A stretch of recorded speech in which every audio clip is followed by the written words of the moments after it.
Hi everybody, it's Az here from Heel vs Babyface. Now, you've had a bit of a treat today. You've had a 31 odd minute Az Chats video, and you're going to have a 40 something odd minute video. Yeah, 40 odd minute video, as I am going to do a dungeon in Final Fantasy XIV, A Realm Reborn. And this is a level 50 dungeon. This is a top level dungeon, and it's called Amdapor Keep. Okay, so I'm just going to have a little look around. It's kind of like, you know, some sort of keep, some sort of manor house, something like that, which is in a bit of a state of disrepair. And it's got all manner of nasties and such inside of it. And I'm doing this from the point of view of a scholar. That's the class that I play. It's a healer class. And I've got to give a little bit of notice in advance. You may get a little bit of this throughout the first few minutes of the video. Yes, I might have to call upon the power of coffee to keep me going through this, because I don't know if I can speak for 40 something minutes without my voice going wibbly wobbling, but we'll try and get through. We'll try and push through. Now, the reason why I'm actually going to show you this in its entirety, I was contemplating fast forwarding the trash segment, getting to the boss fights, and then showing you the boss fights, having a bit of a chat about those, and then, you know, fast forwarding once more through the trash elements. But I've decided to give you the full warts and all version for my sins.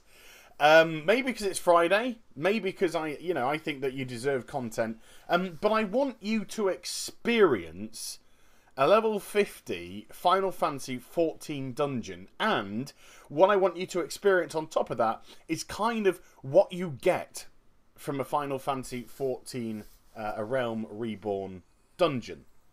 Because even if I was to go back and do a low level dungeon now, I wouldn't be level 50. No.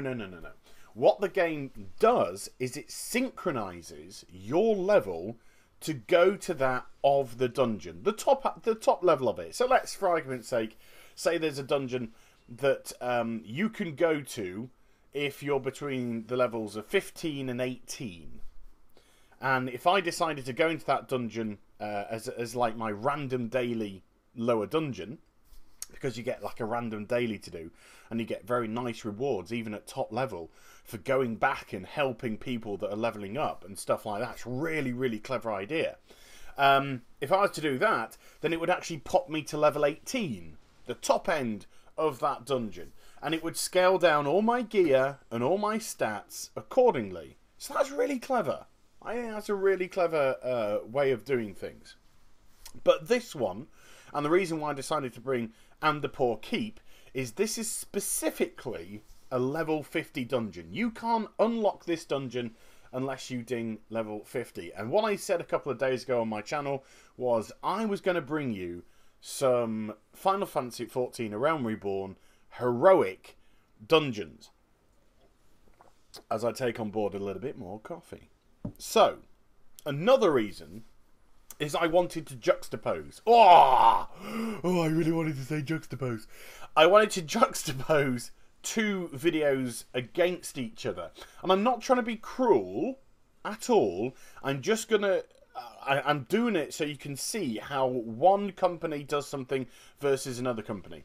And I'm juxtaposing this against yesterday's video offering, which was me soloing Shadowpan Monastery in World of Warcraft Mists of Pandaria. If you are a medium to long-term follower of my YouTube channel, then you will appreciate that the vast majority of my content on my channel comprises of World of Warcraft videos. Now, of course, you're getting a lot more Final Fantasy, but the vast majority of the videos on my YouTube channel are WoW based. And of course, one thing which I have made perfectly clear that I wasn't massively happy with in Mists of Pandaria was the level scaling. The item level scaling was just so crazy that content which came out in patch 5.0, 5.1, 5.2, all that kind of content can now be soloed, and we're getting raid bosses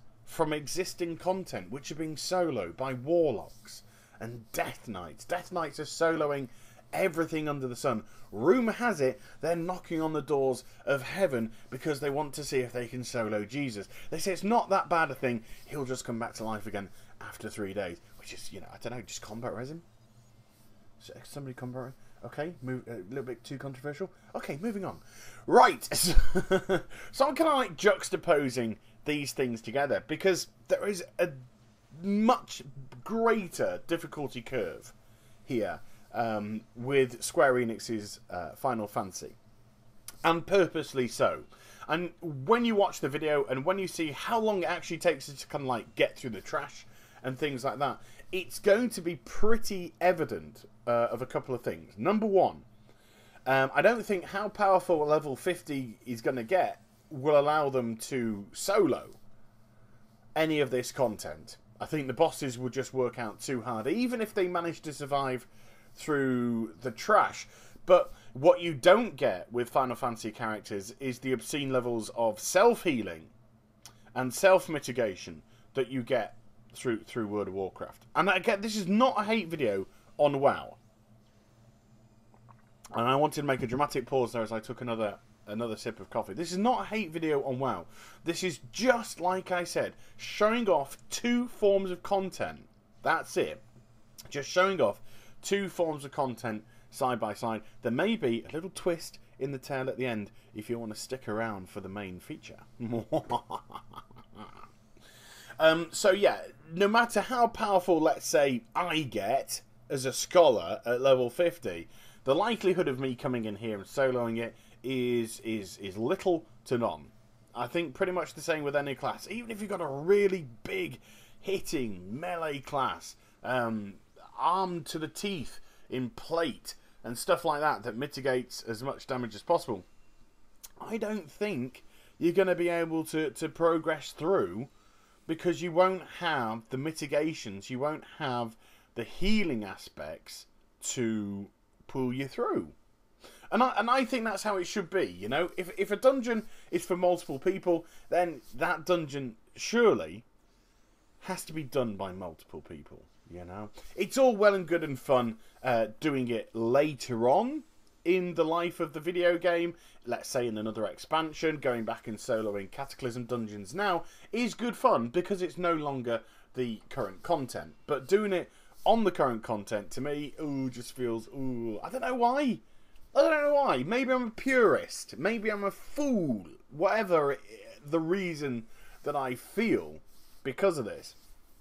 But I just feel that it doesn't feel right. That's the way that I kind of take that.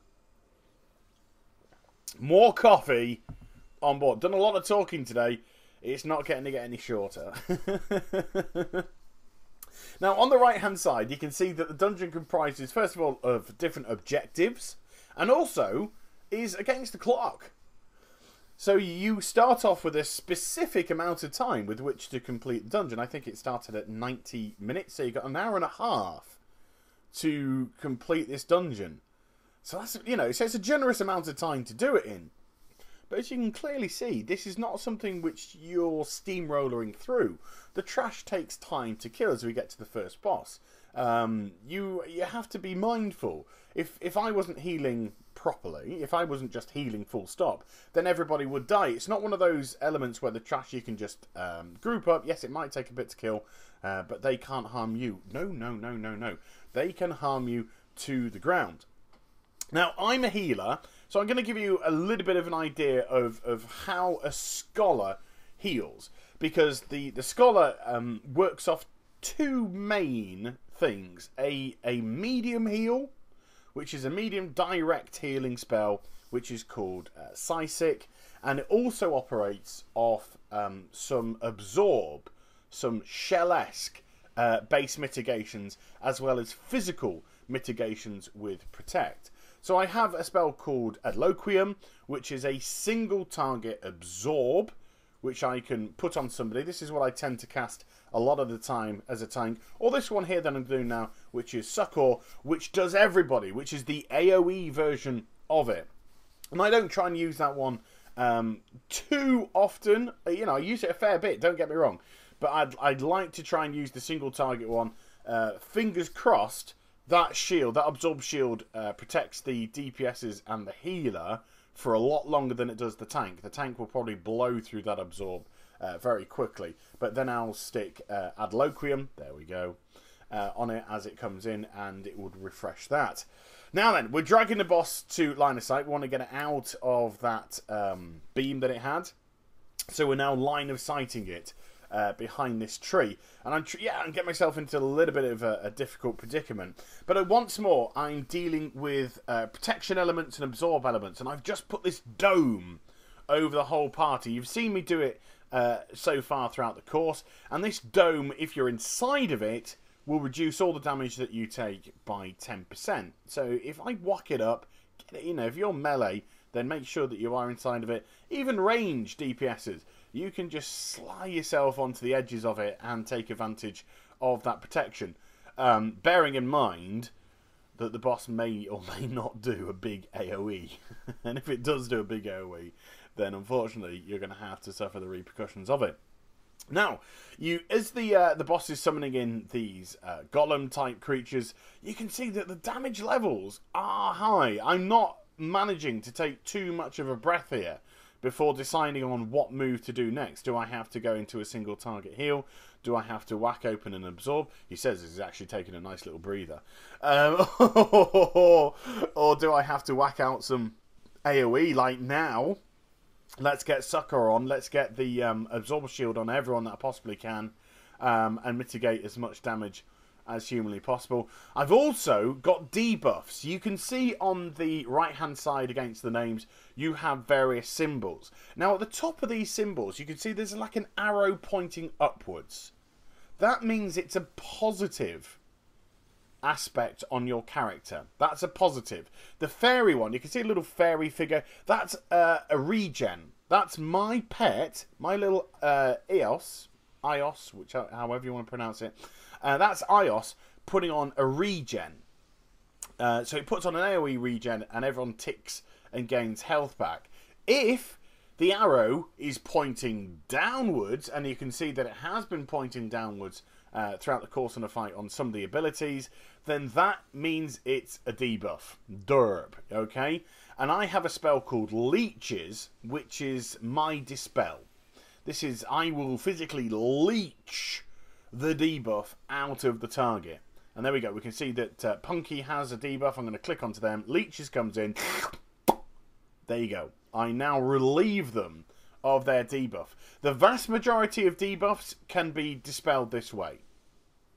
But there are some which remain. So if you're stood in, let's say, fire, for example. Oh, it's a classic. It's a WoW classic as well. Let me just take some liquid on board.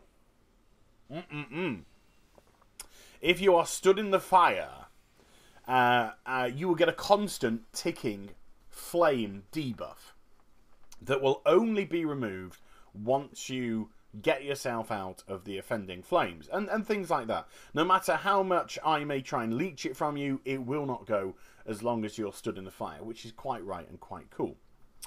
So there we go, first boss. That took a few minutes. You know, that wasn't a 30-second wonder, was it? That took a few minutes, and it's dropped. Warlocks! Oh, I like this. Warlocks ring bands. The irony of it all. Now then, it slightly increases my stats, but it's got accuracy, and it's but it doesn't have piety. Now, there is that to me means this is a DPS gloves, because it's hit. Accuracy is hit. Piety increases your mana pool, increases your MP. So they were DPS gloves, and I clicked agreed. I actually have a pair. It's unique, so I can't get any more. And I'm going to leave them for the other spellcaster. I think it's a black mage. I'm going to leave it for them in case they want it. And I think they actually do take it. Now, I believe also when you kill some of the bosses in here, correct me if I'm wrong, Final Fantasy fans, but when you kill the bosses, you can get yourself some Philosophy Stones and little things like this. These are basically the currency in Final Fantasy, and there are kind of 2 levels on it. One level will get you some like decent gear, decent top end gear, and the other side will get you better top end gear. So you kind of like have, if we're going to kind of liken it to World of Warcraft, Justice points, Valor points. It's kind of their version of that aspect, and they don't throw them at you massively. I've got to take the final swig of the coffee. It was getting cold. If I didn't finish that off, then the next time I took a sip, you could have easily heard me just gone "Ugh," on the video, and that wouldn't have been too professional, even though I just did it then. So yeah, they're kind of like the Justice / Valor points elements, and I don't throw them massively at you. You can get a decent amount throughout the course of the day if you keep on grinding in the dungeons and whatnot. But you tend to get a reward based on if you do a random dungeon, a random storyline part. Yeah, you can actually do your storyline still, but get a random group together. So you can fight Ultima Weapon, and you'll see Ultima Weapon sooner rather than later.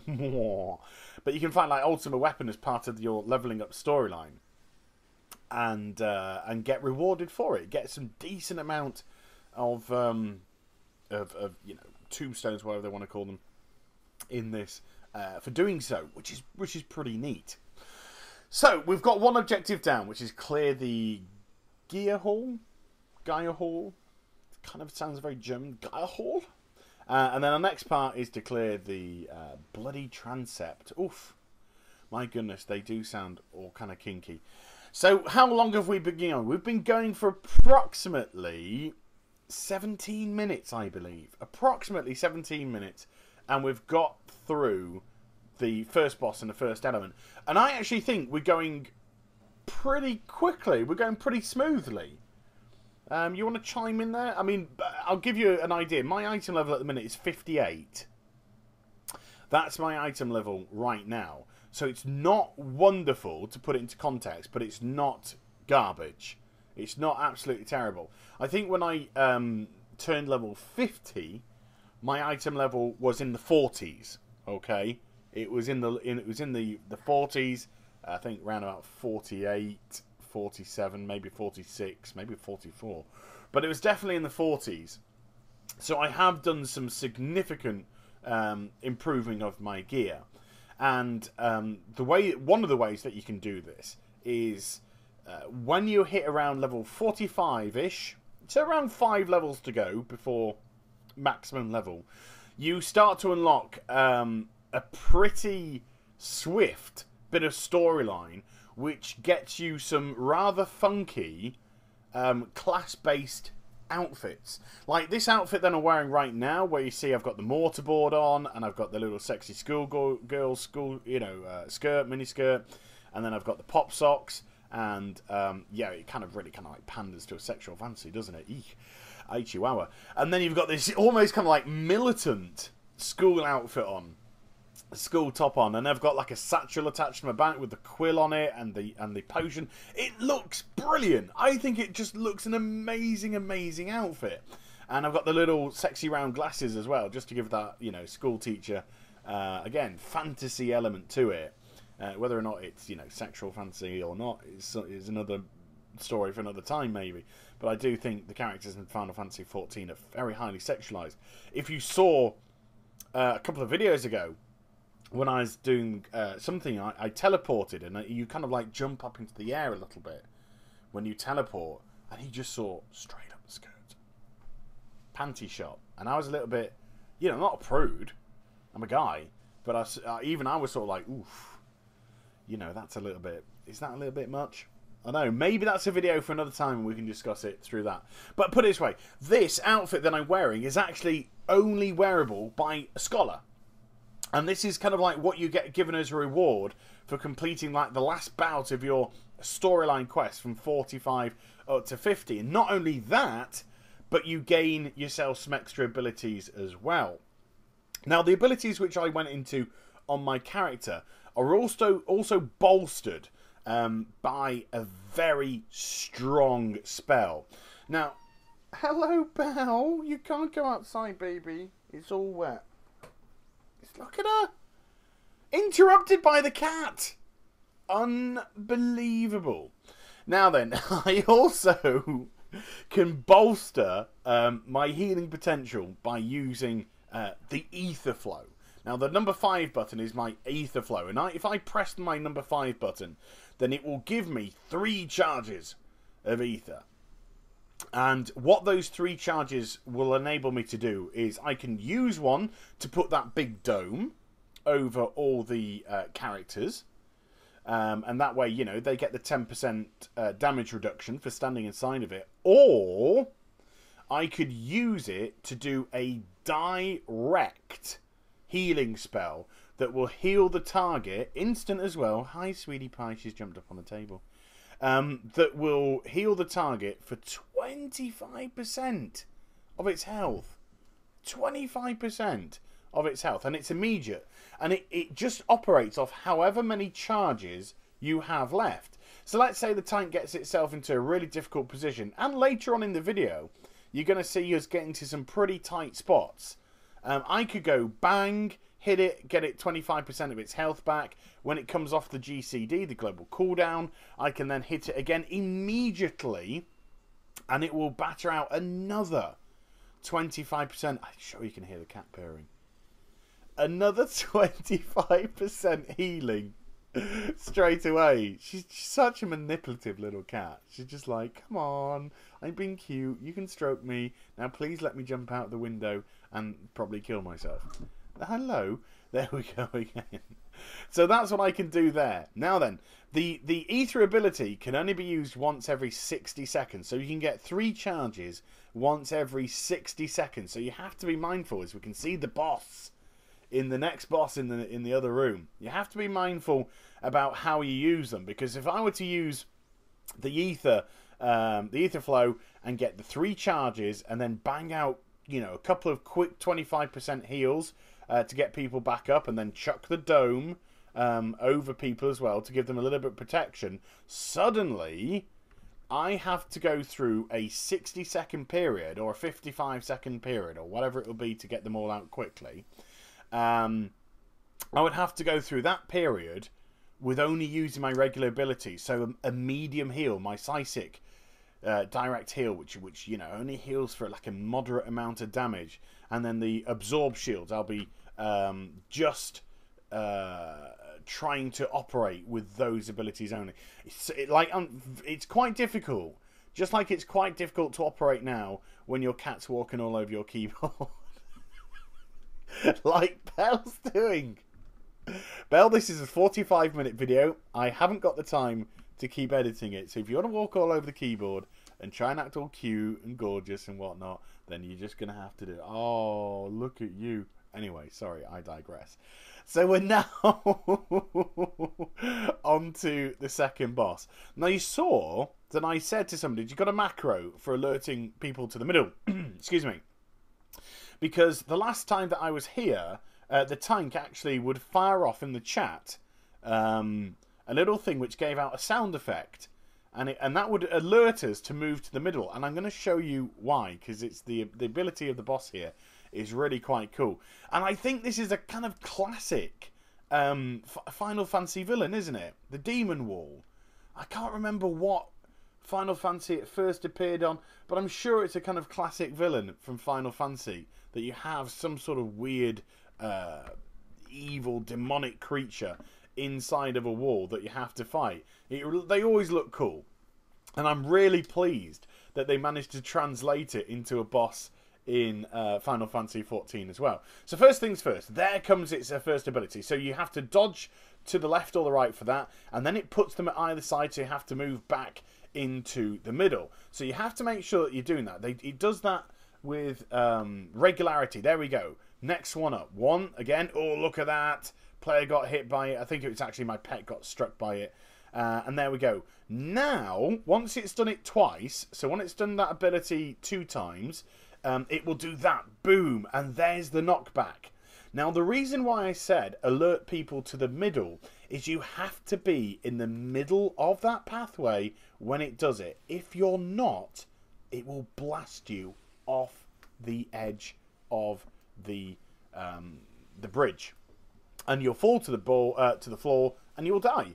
Simple as that. Simple as that. So the very first time I was here, nobody actually explained that ability to me. I said I was new, and nobody explained that ability to me, and I was a little bit closer to the edge, and what happened was, boom, I got knocked off. And then, as it starts to move forward, you can see once it does that, it then begins to move closer and closer to you, and obviously you do not want the boss to get up in your face, up in your grill. And so it comes closer, it then gunks off the back, so you get a much smaller battlefield to play with, and brings ads in. Hello, sweetie pie. Brings ads in while these bees come in, and these bees are putting a paralysing debuff and a slowing debuff onto various players. Whoa, and there you go. When it knocks you back, of course, knocks you back into the gunk, and you all get the gunk debuff until you move out of it, until you run forward and get yourself out of it. Now look, that player got hit, Hasu got hit, and this is a pretty unforgiving game, and this is what I really like about it. You know, I've always said, if you watch the Final Fantasy videos that I've been putting up so far, I've always said, if you do not move out of the ability immediately, and that's not, you know, stop to finish off casting or anything like that, if you do not get out of that ability immediately, you will die. That is the high chance, or you will take, you know, critical damage. And because we're at the situation now with the boss where he's quite close, the battlefield's tiny, his abilities are coming in thick and fast, we got the ads, because he actually took the big strike from the boss, there was absolutely zero way I could heal them back up. Zero. So what I'm going to try and do, I think, is I'm actually going to try and do a combat res on them now. I got the tank up as best as I could, as high as health as possible. And there, look at that. I managed to batter off the resurrection. So it's got the resurrection on it. So now that I'm in a safe place, he should he should okay the resurrection. Ooh, nearly got hit by the ability. There you go. See, I was a little bit too slow on that one. And now I've got the debuff, and we've all got debuffs, and we're all in a terrible position. It's all very scary. But thankfully, the Demon War gets defeated. Whoa. So we were literally at a very, very tricky point there. And if you lose a DPS, because you only have 2 DPS in a small party, in a light party, that's what they're called, light parties, you lose one of them, you lose a substantial amount of damage. That's what I like, because, as I've said before, it makes you as a player, regardless of whether you're a tank, healer or DPS, it makes you very, very responsible for your actions. So if you fail, if you let something down, if you get, you know, you stand in one of those abilities, there you go, you stand in something like that and you get yourself killed, well, it's very, very conspicuous who the weak link is. It's very, very conspicuous who has made the mistake. And so you are held accountable for your actions as a player. Now, I'm not saying that every player has to be great, every player has to be wonderful, because we all make some mistakes. Of course we all make mistakes. I make mistakes all the time. Like I said, the first time I did that boss, I got too close to the edge and I got blasted off. That was a mistake. But the whole point is to learn from that. You know, you learn that, okay, I can't stand in this crap. Otherwise, I'm going to take massive damage. So I need to move. And people will not simply tolerate what we have in other MMOs. If you keep failing at something, you'll get replaced. Okay? So yes, I can understand. Of course, we can understand people making mistakes. We're all human. But if you're a persistent offender, then, you know, you will be replaced. So there you go. And I don't believe there's anything personally wrong with that, because sure, we can make mistakes from time and again, but if you don't learn from the mistakes, you know, we're human beings. We all have a good modicum of intelligence, regardless of whether or not, you know, we have an IQ of 130 or an IQ of 103. We all have a good level intelligence, and you know that if you do something which harms you once, it's probably not best to do it again. So if you're not learning from that, then sadly there's only one person to blame, and that is yourself. Okay, now then, I think this is where we get into a wee spot of trouble. Or one of our DPSs gets into a spot of bother. And keep your eye on them. I can't remember which one it is. I don't know if it's Punky, excuse me, or if it's the other one, which is Hasu. But one of them, keep your eye on their health bar, I think starts to stand into some of the add abilities. Now we've got about 3 adds here. 2 to 3 adds. I think there were 3. I think we killed one, and there's 2 now. But they are still hitting bloody hard, you know. They are still doing some decent elements of damage, some decent amounts of damage. So once more, you can see that I am just literally chain healing. Every time I say that, I just stop healing, don't I? But I am having to, you know, to be very mindful of what's going on. And I'm just making sure everyone's topped up. I do like that. I do like to make sure that everybody has, you know, as decent amount of chance to survive as possible. Okay, maybe it wasn't that pack. Maybe it's the next pack. The next pack? The X pack. Maybe it's the next pack where things go a little bit wobbly. But here we go. We've got 1, 2, 3. I think we've got 3 adds here. So when we've got multiple adds, I like to get the dome up. Right.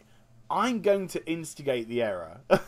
And the way that I'm going to instigate the error is actually by positioning myself in the wrong spot. Where I should be positioning myself is on the other side, because the other side is the safe side. The other side is the side which we've cleared. I'm on the unknown side. So yes, we've pulled the pack of trash here, but I've just automatically thought to myself, and wrongly, can I hasten to add, I've automatically said to myself, okay, we've pulled the pack of trash from the top, ergo, it must be safe. And I just had a quick little peek around the corner, just to make sure that that was correct. Is anything coming? There you go. See, I'll do it again. Is anything coming? No. Of course nothing's coming. We've pulled the pack. Everything's fine. And I stay here. Now, any moment now, I think, oh no, it's not this one. Okay, maybe it's slightly later on. Oh, I was setting myself up for a fail then. Ah, it must be on this corner here. But clearly, from what I've been saying, something goes wrong. Yeah, actually, here we go. Yeah, so what I did on that last corner, I try and repeat. This is it. I try and repeat. And if you just caught a glimpse when I was positioning myself, you might have seen the legs of a very big beastie. So I'm trying to do what I did last time. We've pulled the ads, ergo, this must be a safe area. Wrong. There is a walking patrol, which I complete and utterly do not clock. So I've pulled it, body pulled it, my bad, 100%, my bad. And it's come into the group, and look, you saw that it started to do some pretty outstanding damage to start with. I took an almighty smash. The tank took an almighty smash because they had to also reposition themselves, grab the ad, which swooped in. We've still got the other ads. I think we've managed to dispatch one of them, but we've still got one of the other ads still active, and it just put us into a little bit of a difficult position. Look, I don't think I moved out of that. There you go. I didn't move out of that quick enough. I wanted to finish casting my spell. I'm getting sloppy. I'm getting a little bit sloppy. Yes, we've been in the dungeon for a fair amount of time. I think we've been in the dungeon for 34 minutes now. And it may be, I don't know, it's 9 o'clock in the morning when I'm doing this, when I film this. 9 o'clock in the morning, you know, 7:30 in the morning when I first went in. And I'm just getting that little bit sloppy. Been up since 5 AM. Working on videos, just done the Ads Chats video for today, which went up earlier. Just done all that. And I'm just getting, again, there we go! Waff! It was Punky. They just got annihilated. That time, you see, I moved immediately. That time I decided to buck up. Now, there's nothing I could do to save Punky. Zero. They just went from pretty much full health to 0 in no time. So they clearly did not get out of the abilities in time. My pet then gets wiped out as well. So I'm going to bring my pet back in. I was trying to resurrect Punky. but I don't think I was successful. So what they've done is they have physically raised up, and they're going to take the shortcut and try and get back to the group as quickly as possible. So we're now fighting these adds, 1 healer, 1 DPS, 1 tank right now. That's how we're fighting these.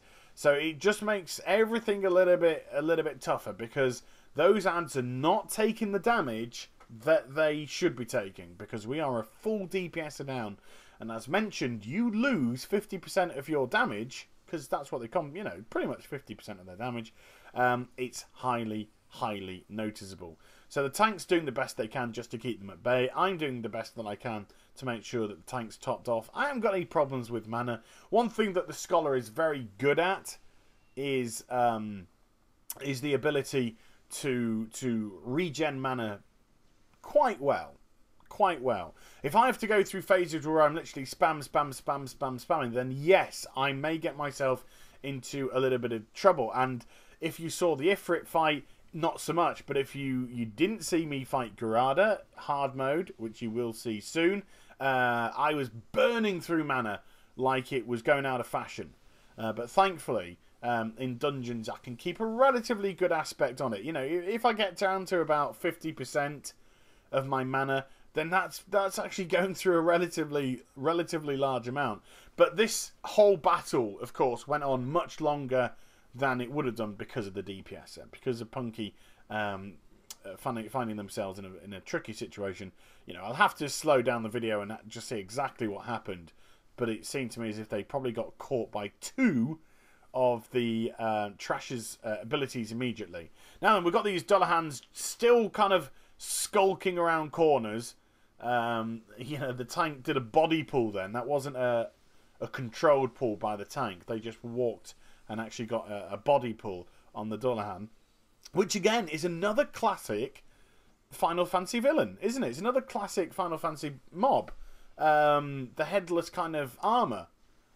And again, you know, please point out which Final Fantasies they've been in, but I'm absolutely positive that I've seen them in Final Fantasies before. Tank was thinking about putting the other Dullahan, but it looks like we can get past them. We don't have to pull that one. Everyone's got through safe. I just had a quick look to make sure nobody body pulled. I might have also body pulled last time I was here. That last one. There we go. And we come up now to the final boss. Isn't that an attractive looking sausage? Kind of. Now, lots going on with this fight, and I do, again, make a little bit of a mistake, because I kind of get one of the boss's abilities confused with Ifrit, to be honest with you. I thought it did the one of its boss abilities in a certain manner. It didn't. I got caught. I thought I was going to die. You're going to see what happens. So this is the final boss. So we have got 4 pillars surrounding the boss, and you can each see that they've got a gargoyle on top of them. The tank, you're going to see some weird camera angles in this fight, I'm afraid. The tank pulls the boss, drags it to one of the corners here. And what they are doing, the tank's doing, is it's line of sighting itself from the middle of the battlefield with that pillar. That is absolutely purposely done, because there will be an ability which comes in the middle of the room, which I'll explain when we see it. Now, the boss puts debuffs on target, so not only am I healing, and it is hitting hard, as you can clearly see, not only am I healing, but I'm also using leeches to suck the debuff out of the target. Now, there you go. Oh, I've just seen it too late. Bang, Catastrophe hits me. 1,824 damage. That's over half my health gone in a blink of an eye. And I thought I was going to get one shot. And I was so fortunate to survive that.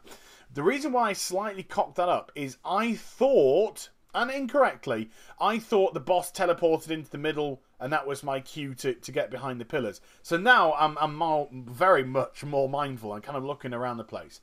Now, once it does the imminent catastrophe, one of the 4 stone pillars will come to life. The gargoyle will come to life, and we lose one of our abilities to line of sight.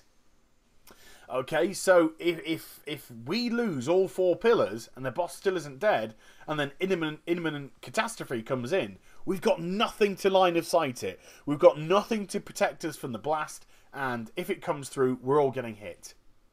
So this is now a DPS race fight. As you can clearly tell, this is a DPS race fight. As Bell jumps back on to the computer table. So there we go. We can see it popping into the middle again. This time I do the right thing and I line of sight it, and there you go. I can now move away. Now that's not the end of it.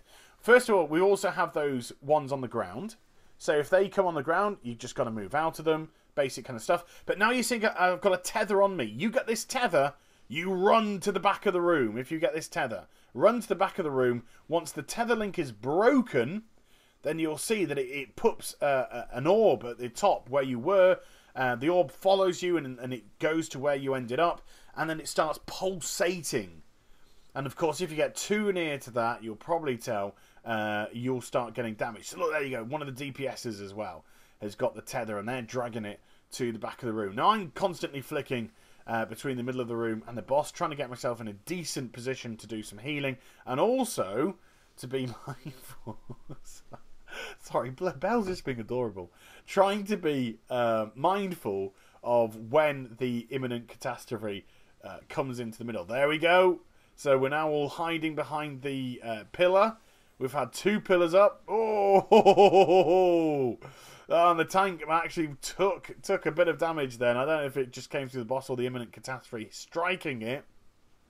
But it took. And we've lost another of the pillars. So I think we're down to our last pillar.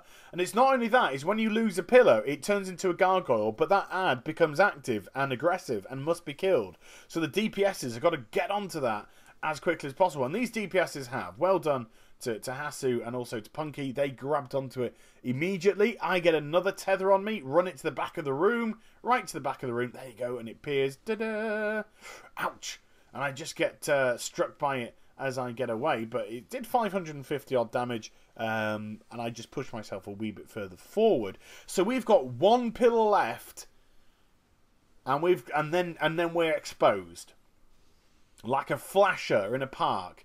We have 1 left, and then if any more imminent catastrophes come in after we lose the next pillar, then we're going to start to take some outstanding damage. And if I could heal through that, I'm not sure. So the tank's still getting debuffs. I need to get that debuff off the tank. There it goes, boff. Here comes the final imminent catastrophe that we can line of sight. Bosh! The tank got struck by as well. He didn't quite position himself in the right place, but we used our limit break, which is like the Uber ability, to finish things off. And boom! There we go. Dungeon complete. 44 odd minutes. Now then, here's the twist of the tale. This wasn't even the hard mode version. This was just the normal mode version of it. This wasn't the hard mode. That was the normal level 50 dungeon. And it involved cooperation, it involved teamwork, and it involved everybody doing their thing. Me healing, the tank doing good pulls, the DPSs dealing good damage. And there we go. So I say thank you to everybody. I give the tank commendation. I thought the tank did a great job. So I give the player commendation to Takato. And well done for doing so. And look, I got 2 player commendations. So 2 of the 3 players gave me the thumbs up. Said I was a good healer. Well done to me. So thank you very much indeed for that. But I thought that was just amazing. So I hope you enjoyed the vid. Please do like, comment and subscribe to my channel. Follow me on Twitter, Facebook and also Twitch for live streaming. And I shall be back with some more stuff very soon. You take care everybody. Bye bye.